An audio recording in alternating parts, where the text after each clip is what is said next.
Hi everyone, it's Julia. Today's video is kind of about letting go and life changes. And I'm leaving my studio in a month, but I'm not even talking about that. I'm talking about van life and how I never expected to live in a van forever. And since I might be living in a van forever or something similar, it's changed my idea of what kind of things I want to keep and what I'm now willing to let go. We all go through stages when we first move into a vehicle where we let go of, the extra plates and some of the extra clothes and things, but we're still holding on to a lot. And then we go through another level where we let go of more, we realize what we don't need. And then comes a time after usually many years, we finally let go of some more things, some more heartfelt things, some things that we realize, you know what, this is just not part of my lifestyle anymore. And it's not useful. So that's what I'm going to talk about. I got something kind of special to show you as I'm going through stuff now, letting stuff go as I have been for the last year, just paring down. But before we do that, I just want to let you know something. Tucker Carlson is a deadhead.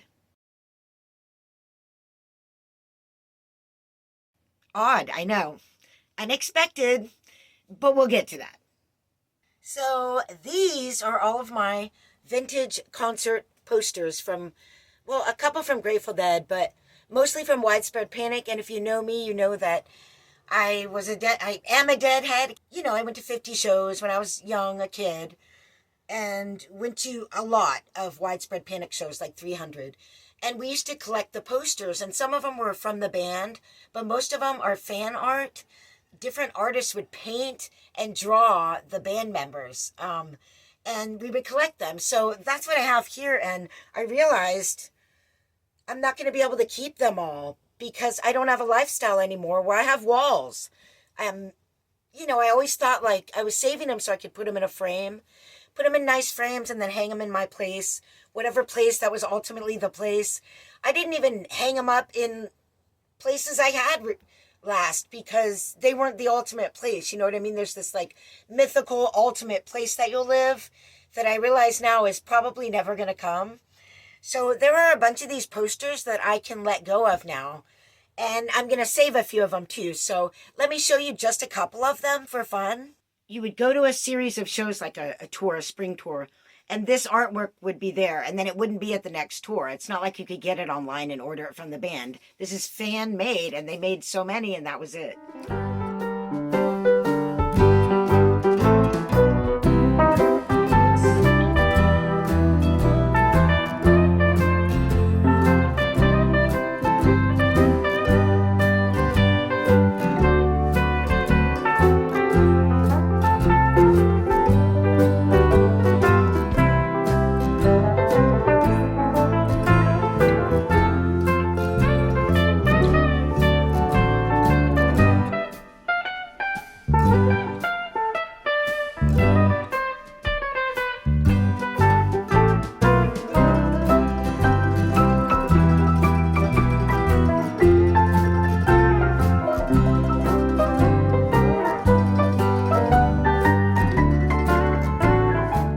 This is where Tucker Carlson comes in. Not only is it super odd that Tucker Carlson is a deadhead and always has been, but we have an eerily similar story about our first Grateful Dead shows, and I'm going to tell you that real quick. So here's where the weirdness begins. Tucker Carlson and I were both born in San Francisco, 1 year apart. We also went to our first Grateful Dead shows about the same time.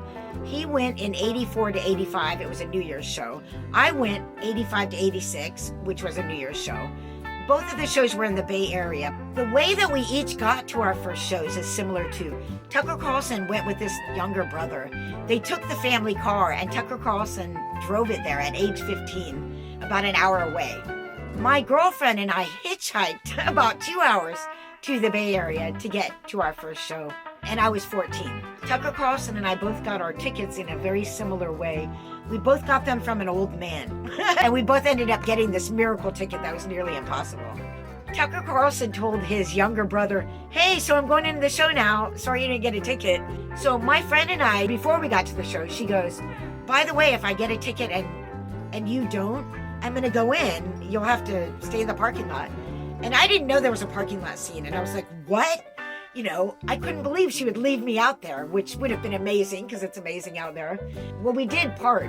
She ended up getting into the show, but I ended up getting a ticket, so I ended up going into the show. That show was actually broadcast on national TV across the nation that year, 85 to 86. And we all got home safely after our very first Grateful Dead show. So I thought that was pretty weird, all of the coincidences between Tucker Carlson and I. It was strange enough to find out that he was a deadhead, much less that, you know, he was born in San Francisco like I was. We went to our same shows at the same time, yada, yada, yada. The stories were so similar, you know. And I'll just close out by saying, you know, you wouldn't expect someone like Tucker Carlson to be a deadhead, you know, the big, mean Republican, you know, Fox News and all of that. And I never watched him on Fox News, and I never watched Fox News or anything.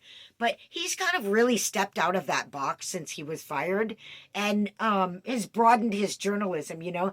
And I would say it's very hard to put him in just a Republican box now. And I think that's true for a lot of people, especially people, you know, on the left. A lot of people have left the left, or was it that the left left us? I don't know, because it seems pretty extreme at this point.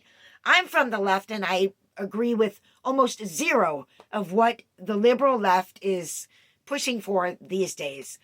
But that said, you know, much like Tucker Carlson, you know, being, you know, this conservative deadhead, you can't really put me in a box either. So I think that's sort of a thing now, ever since 2020, when a lot of things got revealed to a lot of people who woke up in a lot of different ways and sort of shattered these boxes around us. So, you know, it's not really about left and right, though sometimes it really is. And like I was saying about the posters and living in a van, things change with people. People grow in different directions and expand, and some people contract, I guess, but some things always remain the same. And one of those things is being a deadhead. So, you know, Tucker Carlson, still a deadhead. If the band was playing, you know, him and I would be at the same show. Yay, what's up? So, yeah. So that's my story. Don't be afraid to let stuff go. Don't be afraid to change and step into an unknown future, even if you have to hitchhike 2 hours to a Grateful Dead show when you're 14. All right, thanks for watching my video. I hope you liked it. I know it's a little off topic, but we'll see you in the next one. Bye.